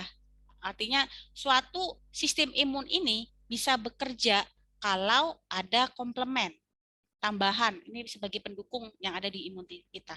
Nah, dengan adanya anestesi ini, komplement ini akan menjadi jauh lebih meningkat. Kenapa Bu meningkat? Ya karena menurun ya gitu. Karena apa? Efek anestesi tadi, gitu ya. Nah, ini juga sama bupivakain. Jangan salah juga, bupivakain juga dia akan mengakibatkan penurunan atau depresi sistem imun. Gitu ya. Nah, ini nanti bisa dibaca ya, teman-teman. Penggunaan opioid juga akan ada kaitannya dengan peningkatan hormon hormon lagi. Opioid akan kaitannya dengan interleukin 6. Ya, gitu. Opioid. Kenapa sih opioid itu kok bisa mengurangi nyeri, Bu? Gitu. Karena apa? Salah satu efek dari opioid itu dia akan mengeblok proinflamasi. Ya, akan mengeblok proinflamasi sehingga antiinflamasinya dia akan dinaikkan. Sehingga kalau antiinflamasi dia akan dinaikkan, tentu efek inflamasinya dia akan jadi turun sehingga dia akan bisa mengurangi nyeri. Nah, kemudian transfusi juga sama. Transfusi akan menurunkan limfosit T dan makrofag. Jangan dikira transfusi itu aman. Makanya transfusi itu kan bisa terjadi beberapa alergi ya. Karena apa? Karena limfosit T-nya pada saat transfusi itu kan sama dengan benda asing, darah asing yang masuk ke dalam tubuh kita. Sehingga respon imun kita saat pasien diberikan transfusi, itu respon imun langsung akan bekerja. Makanya dites dulu, ya kan? Dites dulu, dimonitor dulu, jangan sampai pasien dilakukan transfusi, pasang langsung ditinggal. 15 menit pertama itu harus diobservasi dulu. Jangan sampai terjadi shock anafilaktik gara-gara pemberian transfusi. Karena apa? Begitu darah sudah masuk, itu limfosit T itu langsung akan turun, makrofag akan turun. Ingat, makrofag itu adalah sel darah putih yang paling besar. Ya, dia bentuknya yang paling besar. Dia tujuannya yang nyaplok kita itu. Nek makrofagnya itu akibat dari transfusi itu dia turun, ya sudah. Makanya resiko besar transfusi itu terjadi shock anafilaktik. Kemudian gimana Bu dengan transplantasi organ? Sama. Transplantasi organ ini juga akan mengakibatkan perubahan sistem imun yang sangat signifikan. 50-50 pada pasien yang dilakukan transplantasi organ itu keberhasilannya hanya 50%. Kenapa? Karena sistem imun ini kalau dia mau berpihak 50% yang berhasil, ya alhamdulillah aman, tapi 50% sistem imunnya tidak mau menerima organ lain. Ya kan, karena transplantasi itu kan ambil dari organ orang lain, bukan dirinya sendiri gitu, sehingga akan dianggap benda asing. Sehingga apa? Dengan cara mereject, ya, dengan cara mereject artinya saya nggak mau ada benda asing yang masuk ke dalam tubuh saya, sehingga imun terus bekerja terus, sehingga itulah kenapa transplantasi organ itu akan mengakibatkan kegagalan. Berikutnya adalah AIDS. Bu, gimana Bu pasien yang pernah nggak menjumpai pasien yang HIV positif dilakukan tindakan anestesi? Pernah? Ada yang pernah nggak? Belum pernah ya? Belum pernah menemui pasien dengan positif HIV/AIDS dilakukan anestesi? Belum, Bu. Oh, belum. Ya. Nah, oke, terima kasih. Boleh di-mute lagi ya, sebentar lagi kita selesai kok. Nah, pada pasien yang HIV/AIDS disarankan untuk regional anestesi jika memungkinkan. Ingat, jika memungkinkan ya. Jadi SPAN itu akan mempertimbangkan apa riwayat penyerta penyakit yang ada di pasien.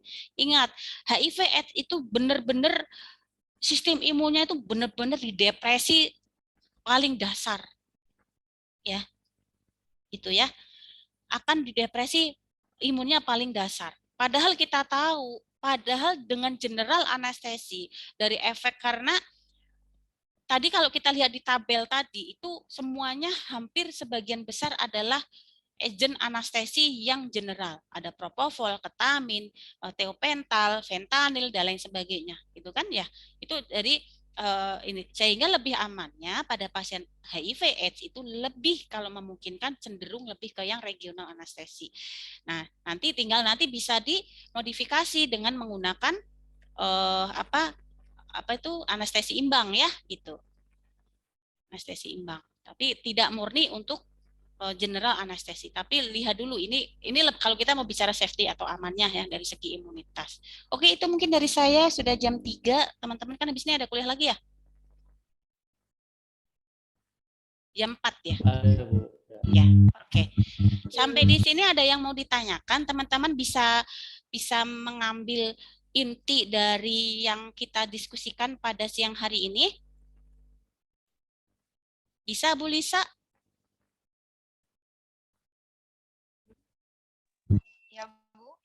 Bisa mengambil inti kesimpulan, minta tolong saya disimpulkan deh salah satu atau salah dua dari apa yang sudah kita bicarakan pada siang hari ini.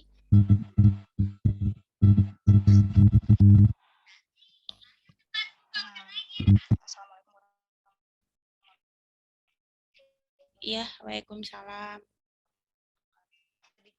Penjelasan tadi sangat banyak. Dan juga saya sudah banyak mencatat inti daripada imunitas terhadap agen anestesi ini, yaitu menekannya imunitas di dalam tubuh, baik itu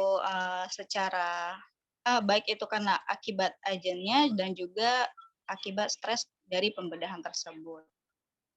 Kenapa epidural itu lebih menguntungkan? Karena tidak adanya stres pembedahan dan juga tidak adanya stres akibat rasa nyeri. Dan juga tidak ada penekanan terhadap obat-obat anestesi. Dan tidak meningkatnya hormon kortisol.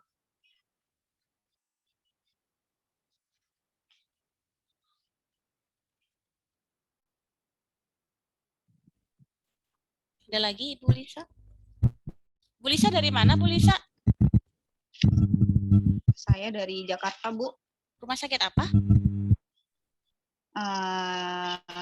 yang lalu saya awalnya di Rumah Sakit Umum Daerah di Sigli di Aceh, kemudian saya berpindah di Rumah Sakit Jakarta Ya Center.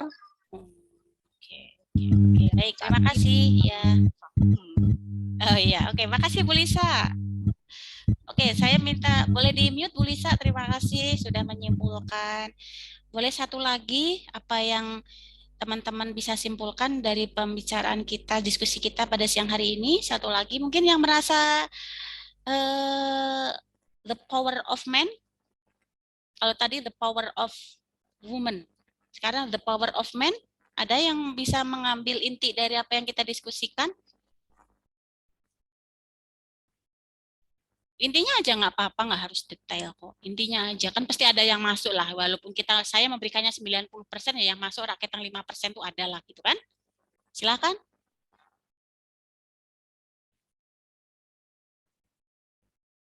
Boleh dibantu atau ditambahkan dari yang tadi Bu Lisa?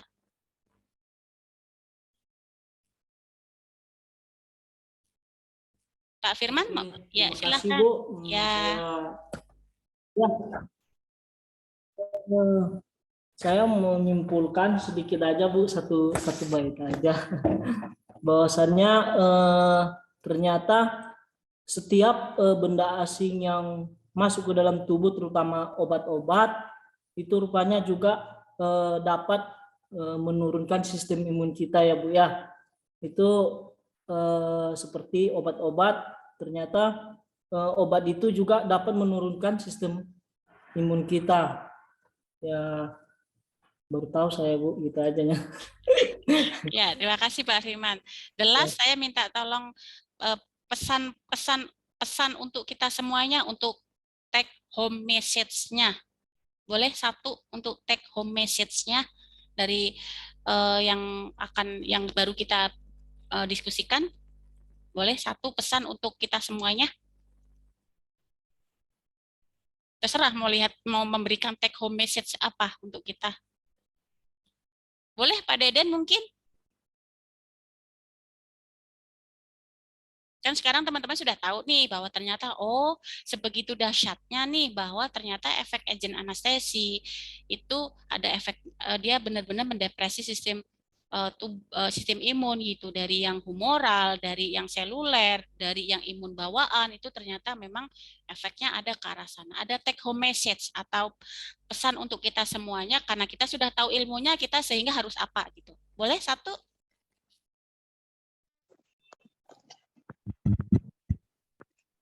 Bisa ya, silakan Pak Lutfi. Pesan yang bisa saya ambil dari materi hari ini, bahwa apapun obat, apapun tindakan yang kita lakukan untuk pasien, ternyata ada pengaruh dari ke autoimunnya. Jadi mungkin kita harus lebih hati-hati, lebih waspada dalam mengontrol, memonitoring pasien kita durante operasi dan post operasinya juga. Ya. Terutama obat-obatan seperti propofol dan dicontohkan tadi petidin bisa sampai dengan shock anafilaktik, mungkin kita harus waspada. Ya, terima kasih banyak Pak Lutfi, semuanya teman-teman. Sudah jam 3 pukul lebih dari 01. Saya mohon maaf apabila ada salah kata dalam memberikan materi. Kita tetap semangat ya, sampai ketemu insya Allah dalam pertemuan berikutnya. Kalau tidak ada yang mau ditanyakan, kita akhiri. Tapi kalau mau ada ditanyakan, boleh. Saya berikan waktu 1 menit. Kalau ada yang mau ditanyakan. Jelas semua? Jelas ya? Saya Bu. Oh iya, silakan Pak Ade Sukma. Ada yang mau ditanyakan, silakan. Ini tentang alergi, Ibu. Apakah alergi itu adalah salah satu kegagalan sistem yang berinteraksi pada tubuh? Jelas nggak Ibu? Apakah alergi merupakan kegagalan dalam sistem imun? Pertanyaannya? Iya. Ya, oke. Ada lagi? Karena cara menangani alergi bagi pasien-pasien yang mempunyai alergi bawaan, Ibu? Apakah sekarang udah ada obat-obat penunjang yang membuat alergi itu hilang dari bawaan tersebut? Ya. Jelas nggak Ibu ya? Jelas. Meski agak terputus-putus, tapi saya coba akan ulangi pertanyaannya. Yang pertama, pertanyaan apakah alergi itu merupakan gangguan dari sistem imun ya? Ya. Kemudian yang kedua, apakah ada jenis obat-obatan yang bisa menangani obat-obatan yang terkini yang bisa terkait dengan alergi gitu? Betul Ibu. Oh ya, oke. Terima kasih Pak Ade Sukma, pertanyaannya yang sangat bagus sekali. Jadi gini teman-teman, alergi itu bukan merupakan gangguan, bukan. Dikatakan gangguan bukan juga bukan, tapi itu merupakan suatu respon yang berlebihan terhadap stimulus. Contohnya saja begini, saya alergi terhadap debu. Sama-sama saya berada di sebuah ruangan di mana di situ banyak debu. Kemudian Pak Ade Sukma juga sama, kita berada di satu ruangan yang sama. Terus kemudian ternyata saya sesak napas. Karena debu itu saya hirup masuk ke dalam saluran pernapasan sehingga mengakibatkan bronkus saya itu menyempit, bronkokonstriksi akibat debu yang saya hirup. Sedangkan Pak Ade Sukma, dia fine-fine saja. Artinya adalah sistem imun yang bekerja antara saya dengan Pak Ade Sukma itu terjadi perbedaan. Perbedaannya apa? Pak Ade Sukma, respon sistem imunnya tidak terlalu reaktif, tidak terlalu berlebihan dalam menanggapi sebuah alergen itu. Dalam hal ini contohnya adalah debu. Tapi saya, sistem imun saya itu terutama di saluran pernapasan saya itu terlalu berlebihan dalam menanggapi sebuah alergen tadi, yaitu debu di sini. Sehingga mengakibatkan suatu reaksi saya sesak napas. Anggaplah saya asma. Karena asma itu kan dia reaksi yang berlebihan di mana? Di bronkusnya terhadap suatu stimulus tertentu. Artinya adalah bukan karena dia suatu gangguan, bukan. Tapi ini adalah sebuah respon yang berlebihan saja. Contohnya, si A makan telur 10 enggak apa-apa. Si B makan telur 1 saja dia sudah gatal-gatal, ibaratnya begitu. Karena apa? Respon imun yang bekerja di dalam dua orang tersebut itu dalam merespon suatu zat yang masuk di dalam tubuhnya itu berbeda-beda. Gitu, ya. Jadi alergi itu adalah respon yang berlebihan, Pak Sukma. Ya, respon yang berlebihan dalam menanggapi suatu benda asing tadi. Ya, tergantung dia mau di mana. Kalau di jadi di dalam tubuh kita dari ujung rambut sampai ujung kaki itu pasti ada respon imun atau organ atau bagian yang bekerja terhadap sistem imun. Contohnya misalnya, saya pakai jam, kenapa kok saya gatel-gatel?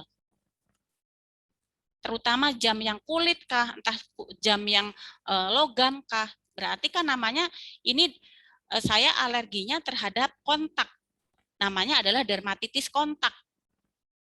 Karena apa? Respon imun saya di dalam kulit ini respon imunnya terlalu berlebihan terhadap suatu benda asing yang nempel di dalam tubuh kita. Benda asingnya ya tergantung dia mau alergi terhadap apa, kulit kah, mau alergi terhadap logam dan lain sebagainya. Gitu ya. Bisa dipahami Pak Ade? Terkait dengan apa sih alergi itu? Karena reaksi yang terlalu berlebihan, ya respon imun yang terlalu berlebihan, gitu ya. Bu, itu bagus nggak?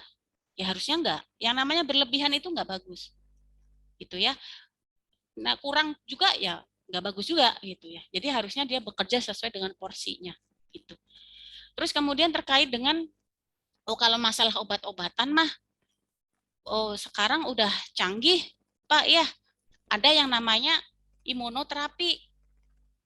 ya sekarang sudah canggih terkait dengan penyuntikan IGF ya. IGF itu apa sih namanya, immunogrowth factor ya, tapi mahal ya. Kalau pasien-pasien mau terapi imun itu mau pakai imunoterapi itu lumayan mahal, atau mau imunomodulator itu kayak suplemen untuk meningkatkan sistem imun itu masuknya ke dalam terapi imunomodulator gitu ya gitu. Jadi sekarang sudah banyak Pak ya, perkembangan imun itu sekarang sudah pesat. Gitu ya Pak ya, kalau untuk terkait dengan obat-obat anti alergi atau anti untuk meningkatkan sistem imun kita gitu. Jadi kalau misalnya IGF tuh bagus banget terapinya IGF itu, tapi saya nggak, mungkin rumah sakit besar ya yang ada terapi imunoterapinya, tidak semua rumah sakit ada. Itu ya Pak Ade Sukma. Bisa dipahami Pak Ade? Ya, terima kasih Ibu. Ya, sangat sama-sama. Bisa dipahami sekali. Baik, terima kasih. Cukup ya mungkin ya. Cukup ya teman-teman? Pertanyaan masih ada? Cukup? Baik. Kalau cukup tidak ada pertanyaan lagi, saya akhiri.